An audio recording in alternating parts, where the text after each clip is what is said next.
That's when the police had his car detained and he had no ownership of it. And it comes back and it's got all these more miles on it.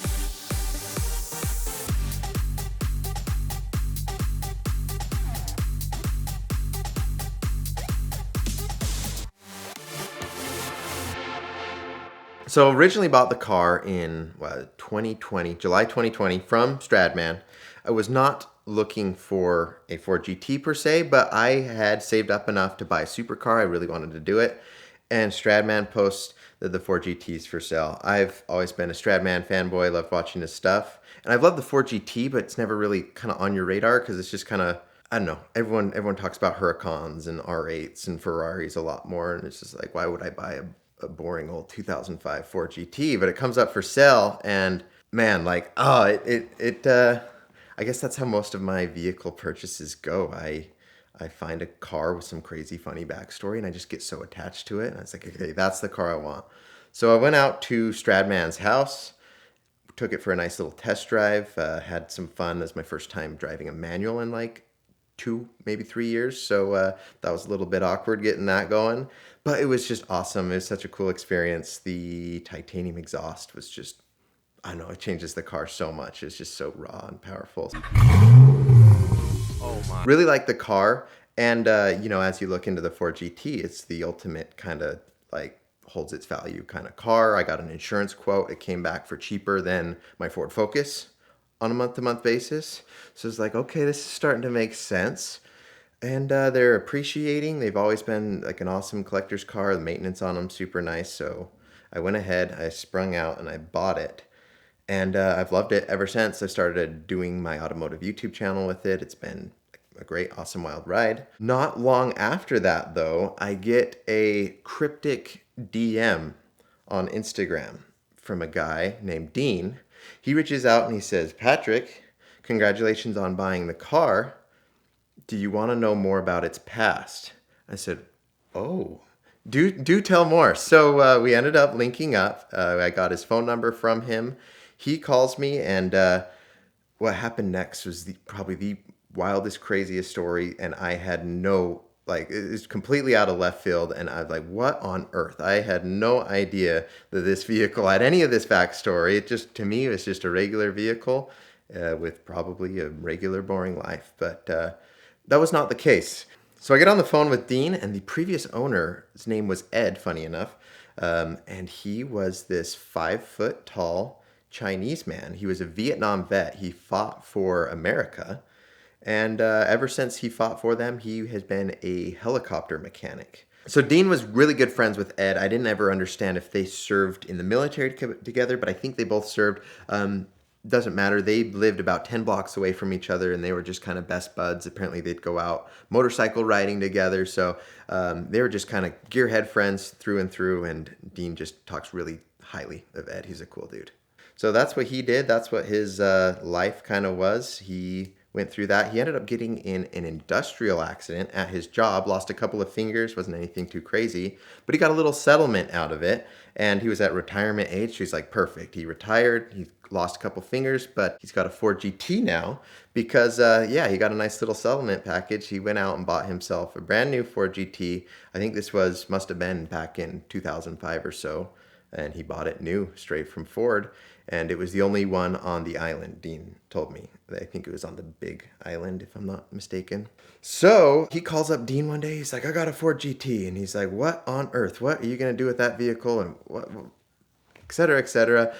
He also has a Shelby Cobra replica from a South African company. So he's just loves these raw American muscle cars from that kind of era. So he was all over it. He was obsessed with the car. Dean told me he would jack it up, lay underneath it, and stare at it for hours. So that's what this dude was into. This is what he was through and through. He was just like the biggest kind of rowdy muscle car, good old-fashioned America fanboy. And then the story, this is where it gets, I guess, really interesting. So he is out one day with his girlfriend. Oh, and I must mention, he's 5'0". So he takes the seat out, puts in a square tubing as a little booster seat and bolts the seat to that. So he had a nice booster seat and maybe it's like some pedal extension, something like that. He'd also screwed a rear view camera into the leather ceiling of the Ford GT. I've still got the screw holes to prove it. And he had some fog lights up front. So this is the funniest, like quirkiest Ford GT out in Hawaii. So he's with his girlfriend one day. And they're going through this drive-through. They've got the window down. And some local hippies or someone comes up and they are mad at him. He's got his window down. They just start yelling at him, cussing him out. And he's like, what is going on here? He's in the drive-thru. Luckily, no one is in front of him. So he just takes off. As he's taking off, apparently one of them reached out and did a ultimate karate kick and hits the C-pillar right behind his head and dented the car. It's since been fixed, but I'll get into that a little bit later. So this is wild. So he takes off and he's scared and he gets on the highway and he looks back and he's being followed. So he's getting chased and he's just high-speed chase trying to get back home. And he realizes, like, why am I leading these people to my house? That's the worst thing I could do. So on the highway, he pulls around, does a 180, starts going the other direction. They try to run him off the road. So he says they get within inches and he was just like off in the gravel. He barely misses colliding with them. And they keep going from there. There's a police station a couple miles away. So he's like, okay, I'll just go drive by there. So he pulls up, has his window down. There happens to be a couple of police officers outside. And so he explains the situation. A frantic dude in a Ford GT pulls up. You know, that's not something you see every day. So they're like, what's going on? What's the idea? And he's telling them, like, these people are chasing me. And there comes the Civic kind of driving by nice and slow. He's like, there, that's the guy. That's them right there. They're like, okay. And they start questioning him, like getting his story, all of that. Somehow it turns into him getting his car searched. So they have him out of the car. They decide they need to search his Ford GT because if you get chased by Honda Civic, you're probably a bad person. So they search his vehicle. Lo and behold, they find a 1911 pistol loaded under his seat. It was his weapon that he had from Vietnam, and he was just a hardcore, proud owner ever since, even though apparently that's very frowned upon in Hawaii. He is promptly arrested and detained. He spends the night in jail, I believe, and his girlfriend has to get a ride home. And the car is then impounded. A couple weeks go by, the car is nowhere to be seen. He tries to get it back, talks to them, like, what's going on? Like, I need my car back. Like, this has nothing to do with anything. Like, can I get my car back? Turns out they had shipped it to Honolulu for who knows why. And he couldn't get it back. So he has to hire some legal help. Apparently over in Honolulu, they were using it as like an undercover car to get in with like the cool scene and using it for trainings on how to search a supercar. You know, the Ford GT's got so many hiding spots. It's got 0 cup holders, but there's probably a lot of hiding spots that these rich people are stashing stuff. So we need a Ford GT on the squad. So apparently they had it over there and he had to fight a legal battle to try to get it back. This takes a year and a half. In the meantime, they put a ton of miles on it. They ding it up, they scratch it up, they ruin it. And he's just so upset over this. Dean told me he probably spent over $100,000 on legal fees to get his car back. He finally gets it back and it's in terrible shape. It's got dings everywhere, dents, scratches. They did not care for or appreciate the car by any means. So he is just super frustrated. He's not happy with the situation at all. He drives to the local Ford dealer, and they're a really great dealer from what Dean told me. He's trusted them with the Ford GT the whole time that Ed owned it. And he said, I want this car restored perfect. I don't want Bondo. I don't want any of that. Like, I want this to be properly restored. What can you do for me? And they said, I don't think we can do this here. We're going to have to talk to Ford corporate. So they talk to Ford over in Detroit and they say, what can you do? And they have him ship it back. So he pays to have the Ford GT shipped all the way back to Detroit. And I believe they might have given it to SVT or whatever their special vehicles team that handled the Ford GT was. They handed it over to them and they did a complete restore on the body, replaced any of the panels that needed any adjustment or anything like that. And they got it in tip-top shape, sent it back to him, and he was just super thrilled with it at that point. And it was so nice. Dean told me he stopped taking it out like crazy from that point on. He was starting to get older and his health was getting a little bit worse. But he had his baby back. It was in great shape, and he was just loving it ever since then. So Ed's got his baby back. He loves it. He takes it out, drives it. He's having the time of his life. Then Ford in 2015, I believe it was, is announcing the second generation Ford GT. So they send out an invitation to all the original Ford GT owners, and they want to do a reunion in Detroit. So he gets together with the other Ford GT owner in the Hawaii chain and the other owners in Honolulu. They both ship their cars to LA. They get in them from there and they road trip them all the way to Detroit. I thought that was so cool because most Ford GTs for sale have about LA to Detroit miles on them total. It's crazy. So they didn't care. They drove these cars. They love these cars. I think that's so awesome. They go to Detroit, and I believe they even road tripped all the way back.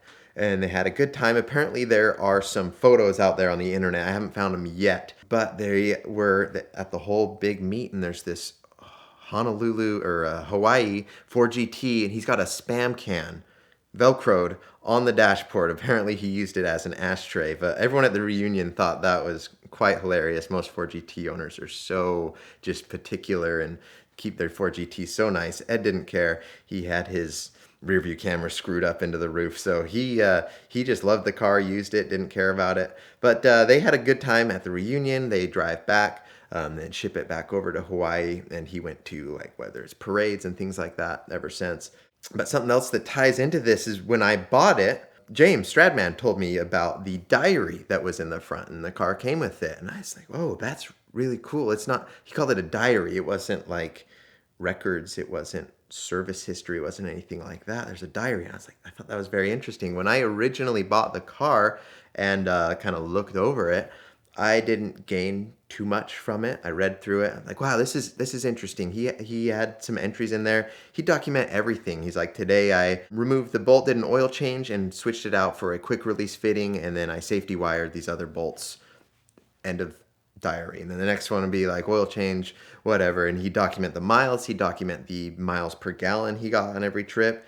And eventually there'd be, I took it out on so-and-so highway and hit 153 miles an hour. If you get on Google Maps and look at the Hawaii island, there's not a lot of places you'd be very comfortable taking that car that fast. And I've never taken the car that fast. It doesn't have a lot of downforce. It's a top speed sort of car. It's old fashioned. It doesn't have any stability control. It's scary at like 130, 140 miles an hour, let alone 155 in a humid, wet road Hawaii situation. So scary. So I thought that was cool, but I didn't tell the whole story. When I then talked to Dean and he tells me this whole story and all of its backstory, going back through that diary and reading it, you kind of start connecting the dots and you see all this change. Like you see this big gap and you're like, what's that all about? That's when the police had his car detained and he had no ownership of it, and it comes back and it's got all these more miles on it, so there's just all of these little aha moments that you see as you go back and read through it, and it starts to get pretty sad at the end.